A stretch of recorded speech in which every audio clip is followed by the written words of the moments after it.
باب نمبر جی 18، باب النہی عن البدع و محدثات الامور۔ باب ہے بدعت سے منع ہونے کا بیان اور دین میں نئی نئی چیزیں نئے نئے اضافے کرنے سے منع ہونے کا بیان۔ یہ باب انتہائی اہم ہے کیونکہ ہماری اس وقت بر صغیر پاکستان، انڈیا، بنگلہ دیش اور جو ہمارے عجم ممالک ہیں ان کے اندر یہ بہت زیادہ ضرورت ہے اس باب کو، ان آیات اور ان احادیث کو بار بار لوگوں کو پڑھا سمجھایا جائے اور بتایا جائے کہ دین جس چیز کو آج لوگ بنا کر پیش کر رہے ہیں یہ دین نہیں ہے، یہ دین کے اندر نئی نئی چیزیں، اضافے، بدعات ہیں۔ اس کو قطعاً اللہ اور اس کا رسول اس کے اوپر اجر اور ثواب کا وعدہ نہیں بلکہ یہ ہلاکت کا باعث ہے،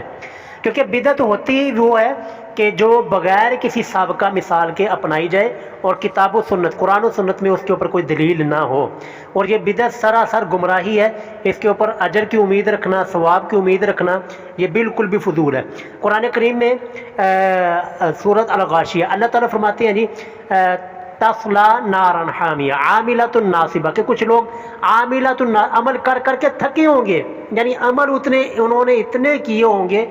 کہ ان کے چہروں سے ان کی تھکاوٹ واضح ہو رہی ہوگی، لیکن کیا ہوگا جی تصلا نارا حامیہ، ان کو بھڑکتی ہوئی آگ میں ڈال دیا جائے گا۔ یار ان کا جرم کیا ہے، ان کا قصور کیا ہوگا؟ عمل تو انہوں نے اتنے کیے ہیں کہ لوگ حیران ہو گئے، لوگ ان کو بڑی ہی رشک بری نگاہوں سے دیکھ رہے ہیں، لیکن یہ کہ حالت ان کی کیا، انجام ان کا کیا ہو رہا ہے جی، ان کو تصلا نارا حامیہ جہنم کی آگ میں ڈال دیا جائے گا۔ کیا ہوگا؟ انہوں نے کیا کیا، ان کا جرم کیا ہوگا کہ انہوں نے قرآن و سنت سے ہٹ کے اپنے نئے طور طریقے، اپنی طرف سے نئی چیزیں ایجاد کی ہوں گی۔ یہ جو ہم سنتے ہیں صوفیات کے بارے میں، فلانا صوفی، فلانا بزرگ جو تھا وہ درخت کے ساتھ الٹا لٹک کے اس نے عبادت کی، فلانا بزرگ تھا اس نے رسیوں کو ساتھ اپنے آپ کو باندھ کے عبادتیں کی، نعوذ باللہ۔ انہی کے بارے میں صحیح بخاری میں ایک روایت موجود ہے کہ رسول اللہ صلی اللہ علیہ وسلم مسجد میں تشریف لاتے ہیں تو آپ نے دیکھا کہ مسجد کے کونے میں رسی لٹک رہی ہے، تو آپ علیہ السلام نے یہ پوچھا کہ یہ رسی کس وجہ سے لٹک رہی ہے؟ تو جواب دیا گیا جی یا آپ کی بیٹی یا آپ کی بیوی سیدہ زینب رضی اللہ عنہا وہ رات کو یہاں پر آ کر عبادت کرتی ہیں، جب وہ تھک جاتی ہیں تو اس رسی کے ساتھ سہارا لیتی ہیں۔ آپ علیہ السلام نے صحیح بخاری کی روایت ہے اسی وقت حکم دیا کہ اس رسی کو اوپی اتارا جائے اور جب تک انسانی جسم انسان کا ساتھ دے اس وقت تک عبادت کرو، جب تھکاوٹ ہو جائے تو عبادت کو چھوڑ کر نیند کرو۔ اللہ تعالیٰ کو اس طرح کی تمہاری مشقت میں تمہیں ڈال کر اللہ تعالیٰ اس طرح کی عبادت تم سے نہیں چاہتا۔ تو اس لیے میں نے یہ شروع کے اندر تشریح کی ہے، زیادہ زور دیا ہے کیونکہ یہ باب انتہائی اہم ہے، بڑی ہی توجہ کا حامل ہے۔ یہ باب ہر انسان اور ہر مسجد کے باہر اس کی آیات کا ترجمہ، اس کی احادیث کا ترجمہ لکھ کے لگانا چاہیے تاکہ لوگوں کو پتہ چلے کہ جس دین کو وہ دین سمجھ کے عمل کر رہے ہیں کل کو یہی ان اعمال ان کے لیے ہلاکت کا، تباہی کا باعث بن جائیں گے۔ تو اس لیے جی جب بھی آپ نے کسی چیز کو دیکھنا ہے، دین کو دیکھنا ہے، کہ سب سے پہلے آپ نے دیکھنا ہے کہ یہ دین جو ہمیں بتایا جا رہا ہے اس کی دلیل قرآن کے اندر یا رسول اللہ صلی اللہ علیہ وسلم کے فرمان مبارک میں ہے تو اس کے اوپر عمل کریں، لیکن اگر نہیں ہے تو ادب و احترام کے ساتھ چھوڑ دیں کہ بھائی یہ بدعت بہت بری چیز ہے، جس کو ہم پچھلے باب کے اندر پڑھ کے بھی آئے ہیں کہ کل بدعۃ ضلالہ و کل ضلالۃ فی النار، ہر بدعت جو ہے وہ گمراہی ہے اور ہر گمراہی انسان کو جہنم میں لے جانے والی ہے، ٹھیک ہے؟ تو اس لیے انتہائی اہم باب ہے جی، توجہ کے ساتھ سنیے۔ پہلی آیت جی اللہ تعالیٰ فرماتے ہیں فماذا بعد الحق الا الضلال، فماذا کے بعد الحق، کے حق کے بعد باقی گنجائش نہیں رہتی، الا الضلال سوائے گمراہی کے۔ تو اس میں بدعت اور سنت کا کیا تعلق اس آیت کے ساتھ؟ یہ بڑی ہی یعنی کہ امام نووی رحمہ اللہ یہ جو آیت لائے ہیں بڑی ہی سمجھداری کے ساتھ ہی لے کر آئے ہیں کہ قرآن اور اللہ کا دین وہ تو مکمل ہو گیا، الیوم اکملت لکم دینکم واتممت علیکم نعمتی، اللہ کا دین تو مکمل ہو گیا اور وہ دین برحق ہے۔ ان الدین عند اللہ الاسلام، کہ اللہ نے دین اسلام کو بطور دین پسند کر لیا، اب وہ تو ہے حق۔ اب اس حق کے بعد جو ہے الا الضلال، وہ ساری کی ساری گمراہی ہے، چاہے اس دین کے اندر ہم اپنی مرضی کے ساتھ ہماری اپنی جتنی مرضی کو پسند چیز ہو ہم اس دین کے اندر ایڈ کریں گے، ایڈ کرنے کی کوشش کریں گے یا اس دین میں سے کسی چیز کو نکالنے کی کوشش کریں گے تو یہ سراسر گمراہی ہوگی۔ تو یہ ہے جی فماذا بعد الحق، حق بات آنے کے بعد، حق دین پتہ چلنے کے بعد پھر بھی انسان اس کا انکار کرے، اس کو نہ مانے، الا الضلال، پھر اس کا مقدر جو ہے وہ گمراہی ہی رہتی ہے۔ اس لیے حق بات پتہ چلنے کے بعد، حق بات کا علم ہونے کے بعد اس کو ٹھکرانا یہ بہت ہی خطرناک معاملہ ہے۔ اس کے بعد پھر گمراہی انسان کا مقدر ہو جاتی ہے۔ اللہ تعالیٰ اس سے محفوظ فرمائے جی۔ دوسری آیت اللہ تعالیٰ فرماتے ہیں ما فرطنا فی الکتاب، ما فرطنا ہم نے نہیں کوئی کمی چھوڑی، فی الکتاب کتاب سے مراد یہاں پر جی قرآن کریم ہے، کہ قرآن کریم میں مسائل اور عقائد اور احکام تعلیمات بیان کرنے کے اندر ہم نے کوئی کمی نہیں چھوڑی، من شیئن کسی چیز کے بارے میں بھی۔ بنیادی طور پر جی ہر عقیدہ قرآن کریم کے اندر موجود ہے، ہر مسئلہ بنیادی طور پر قرآن کریم کے اندر موجود ہے۔ ہاں اس کی فروعات اور اس کی شاخیں وہ کچھ احادیث کے ذریعے ہمیں معلوم ہوتی ہیں، اور کچھ اجماع صحابہ کے ذریعے، اور کچھ اجماع امت کے بارے میں، امت کے متعلق ہمیں پتہ چلتی ہے، لیکن اس کی بنیادی جڑیں جو ہے نا وہ قرآن کریم کے اندر موجود ہے، کیونکہ اللہ تعالیٰ فرماتے ہیں کہ ہم نے قرآن کریم میں مسائل بیان کرنے میں کوئی کمی نہیں چھوڑی۔ تو لہذا قرآن کو چھوڑ کر جو انسان ہدایت کا متلاشی ہوگا تو گمراہی اور ضلالت اس شخص کا مقدر ہوگی۔ تیسری آیت جی اللہ تعالیٰ فرماتے ہیں جی فَإِن تَنَازَعْتُمْ، بڑی مشہور آیت ہے، فَإِن تَنَازَعْتُمْ، بس اگر تمہارا اختلاف ہو جائے، تم جھگڑ پڑو، فی شیئن کسی بھی چیز کے بارے میں، کہ کسی بھی مسئلے کسی بھی عقیدے کے بارے میں، تو فردوہ پس اس اپنے مسئلے کو، عقیدے اور نظریے، اپنے اختلاف اور جھگڑے کو لٹا دو الی اللہ، اللہ کی جانب، اور رسول صلی اللہ علیہ وسلم کی جانب۔ یعنی آیت کے آغاز کے اندر ہمیں یہ حکم دیا کہ تم نے اطاعت کرنی اللہ کی اور اس کے رسول کی اور اولی الامر کی، جو تمہارے حکمران ہیں، اولی الامر ہیں، ان کی اطاعت کرنی۔ لیکن اگر تمہارا اختلاف ہو جائے اولی الامر کے ساتھ، تو تم نے پھر اس معاملے کو اولی الامر سے، کسی باب بزرگ سے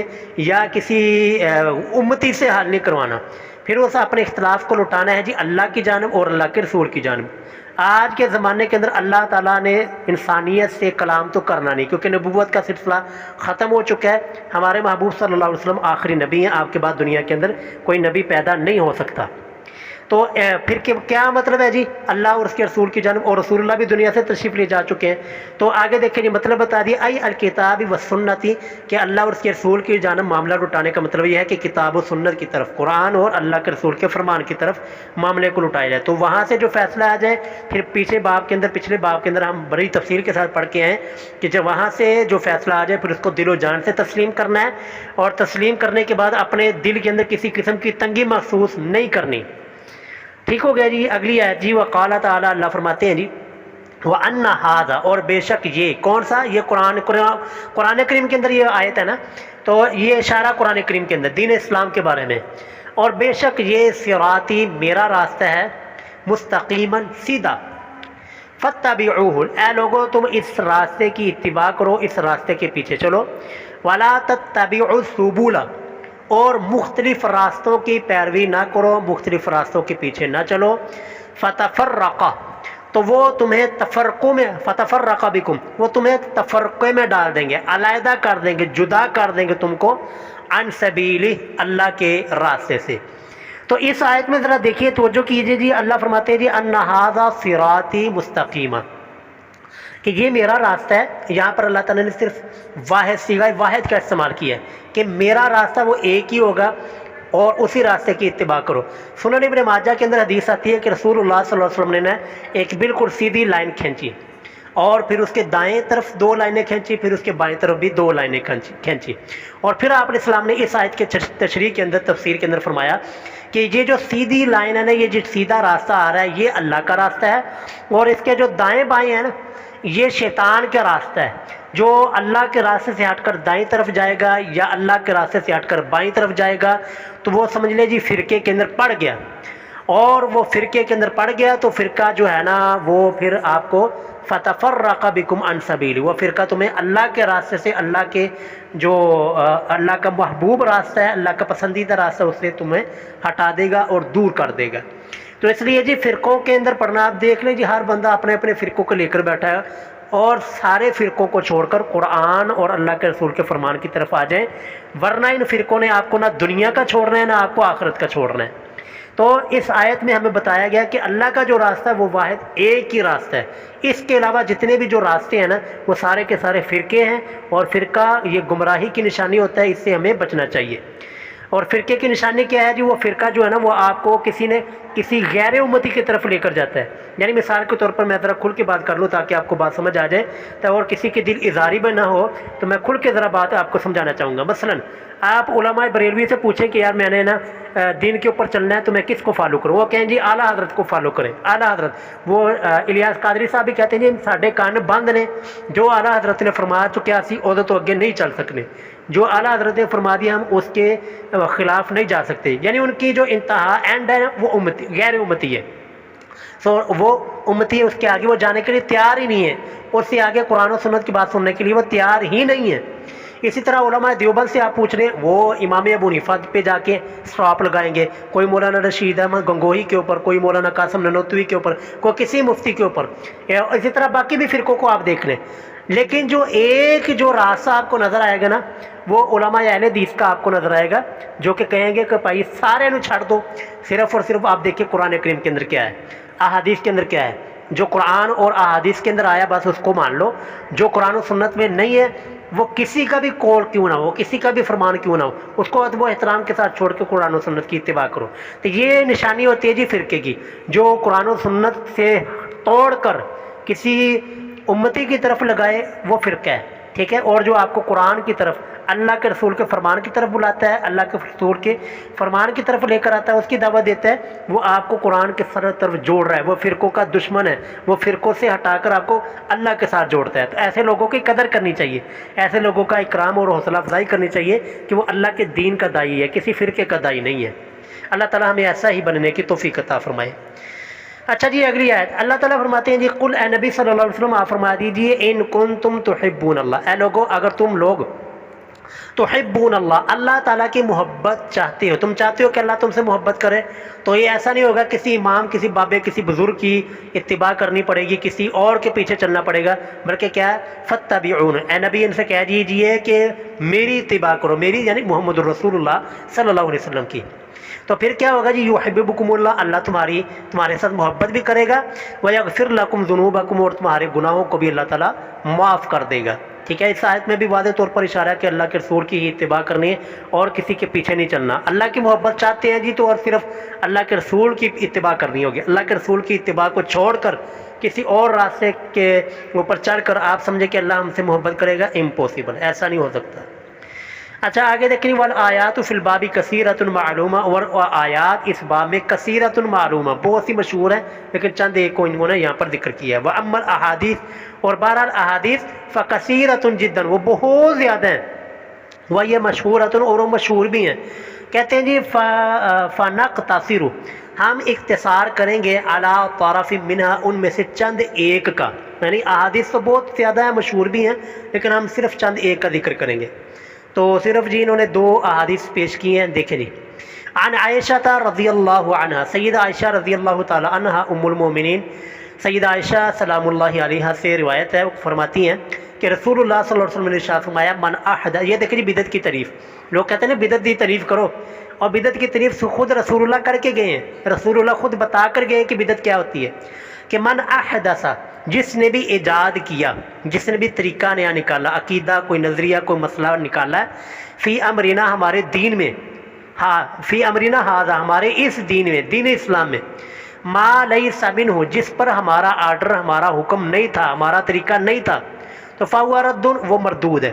ٹھیک ہے جی. وہ جتنا مرضی لوگ اس کو اچھا سمجھے، لوگ اس کے اوپر تعریفیں کریں، لوگ اس کو خوشنما سمجھے، لوگ اس کے مطابق جلسے کر رہے ہوں، اور لوگ اس کے اوپر پیسہ اربوں روپیہ خرچ کیوں نہ ہو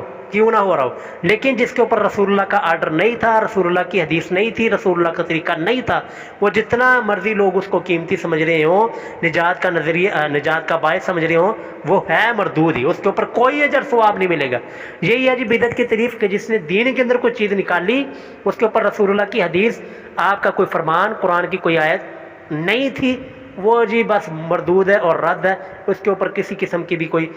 ثواب کی امید نہ کوئی رکھے.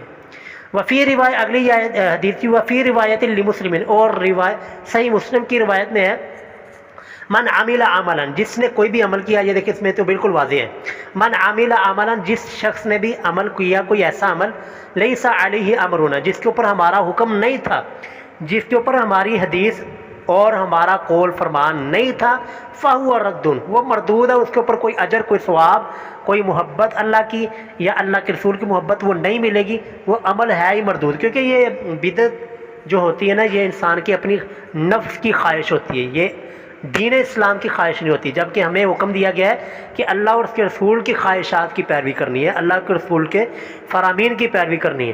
ٹھیک ہے جی. تو لہٰذا یہ بدعت کا معاملہ کوئی آسان، اور اس کو لوگ نا بڑا لائٹلی لیے پھرتے ہیں. یہ کوئی آسان معاملہ نہیں ہے، بڑا اہم اور بڑا خطرناک معاملہ ہے. تو ایک تو بدعات سے اجتناب، اور دوسرے جو لوگ بدعات میں مبتلا ہوں ان کو بھی پیار محبت کے ساتھ سمجھائیں اور ان دین اسلام کی طرف لے کر آئیں. آگے جی آخری حدیث جی، عن جابر رضی اللہ عنہ قال، حضرت جابر رضی اللہ تعالیٰ عنہ سے مروی ہے، فرماتے ہیں جی کان رسول اللہ صلی اللہ علیہ وسلم اذا خاطب، جب خطبہ دیتے، جب آپ واضح و نصیحت کرتے تو احمرت، سرخ ہو جاتی، عیناہ، آپ کی آنکھیں، وعلا، اور بلند ہو جاتی، صوتہ، آپ کی آواز. وہ لوگ کہتے ہیں نا تہاڈیاں جی اکھاں سرخ ہو جاندیاں اور تسی بڑے غصے وچ بول دے خطبے چ. وہ وجہ یہ ہوتی ہے کہ رسول اللہ کا یہ خطبے کا، جمعہ پڑھانے کا سٹائل یہی ہے کہ آنکھیں سرخ ہو جاتی تھی، آواز بلند ہو جاتی تھی، اور واشتد غضبہ، اور آپ کے غصے کے اندر اضافہ ہو جاتا تھا. اس کی کیفیت حتیٰ، گویا کہ یہاں تک کہ آپ کی کیفیت ایسی ہو جاتی تھی کأنہ، گویا کہ منذر جیشن، کوئی اپنے لشکر کو ڈرانے والا، اپنے لشکر کو تیار کرنے والا ہے جنگ کے لیے، ان کا حوصلہ بڑھانے والا ہے. یعنی کہ جیسے کوئی جرنیل اپنی فوج کا حوصلہ بلند کرتا ہے، اپنی فوج کو تیار کرتا ہے لڑنے کے لیے، اس طرح رسول اللہ کا خطبہ ہوتا تھا. یقول، اور رسول اللہ صلی اللہ علیہ وسلم اپنے خطبہ مبارک میں فرمایا کرتے تھے سبحکم ومساکم، لوگوں صبح کے وقت کوئی دشمن تم پر حملہ کرنے والا، ومساکم، یا شام کے وقت تمہارے اوپر کوئی حملہ ور ہونے والا ہے. اس طرح اس کیفیت کے ساتھ رسول اللہ خطبہ دیا کرتے تھے کہ جی بھائی جیسے شام کو خطبہ دے رہے ہیں تو مطلب جی بھائی صبح کو تمہارے اوپر حملہ ہونے والا ہے، اور یا شام کو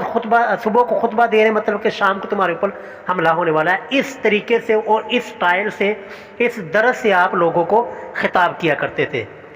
وَيَقُولُ، اور رسول اللہ فرمایا کرتے تھے اپنے خطبے میں بُعِثْتُ، مجھے مبعوث کیا گیا، انا، مجھے، وَالسَّاعَةُ، اور قیامت کو، کہاتین، ان دو انگلیوں کی طرح. اب دو انگلیاں، وَيَقِرْنُ،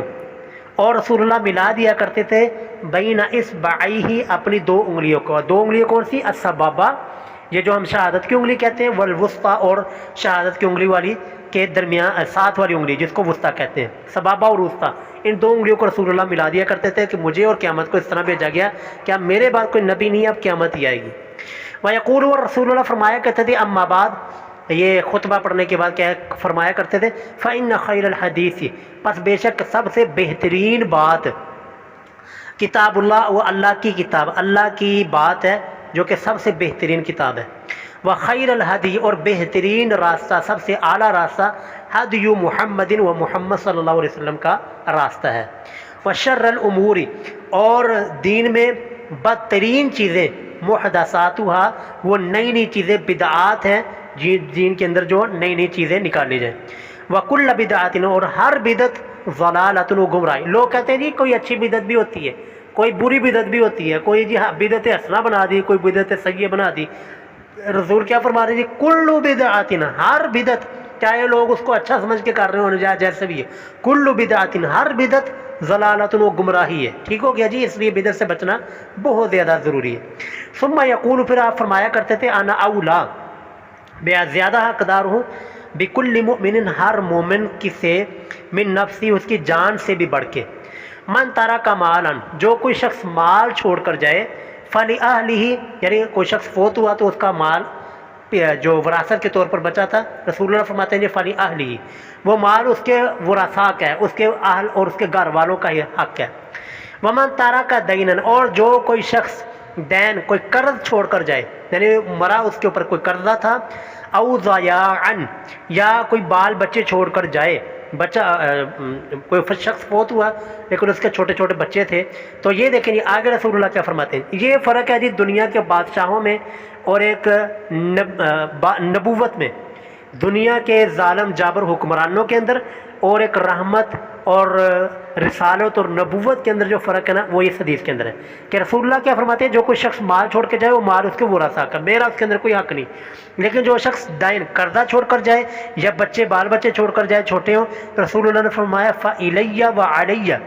اس کا قرضہ وہ بھی میری ذمہ داری ہے کہ میں ادا کروں گا، اور جو اس کے بال بچے ہیں اس کی کفالت کی ذمہ داری، ان کی پرورش کی ذمہ داری وہ بھی میری ہے کہ میں ان کے بچوں کی پرورش کروں۔ یہ ہے جی بنیادی طور پر فرق دنیا کے بادشاہوں میں اور رسول صلی اللہ علیہ وسلم کے۔ دنیا کے بادشاہ کیا ہوتے ہیں جی، وہ مال کے اوپر قبضہ کرتے ہیں، بیوی بچوں کو محروم کر دیتے ہیں، ان کو کوئی پرسان حال نہیں ہوتا، جبکہ اسلام اور محمد رسول اللہ صلی اللہ علیہ وسلم وہ کیا ہے جی، جو کہ رحمت للعالمین ہے، وہ فرماتے ہیں جی جو کہ مال چھوڑ کر جائے گا وہ بچوں کا ہوگا، ورثاء کا، گھر والوں کا ہوگا، جو کوئی قرضہ ہوگا یا یتیم بچے ہوں گے، چھوٹے بچے ہوں گے، ان کی کفالت وہ دین اسلام اور محمد رسول اللہ صلی اللہ علیہ وسلم کی ذمہ داری ہوگی۔ تو یہ آگے جی یہاں پر باب ختم ہو جاتا ہے۔ تو سارے باب کا خلاصہ جی دین کے اندر نئی نئی چیزیں، بدعات، اس سے خود بھی بچنا ہے، لوگوں کو بھی بچانا ہے، خود بھی اس سے محفوظ رہنا ہے اور لوگوں کو بھی اس سے محفوظ رہنے کی تلقین کرنی ہے۔ وآخر دعوانا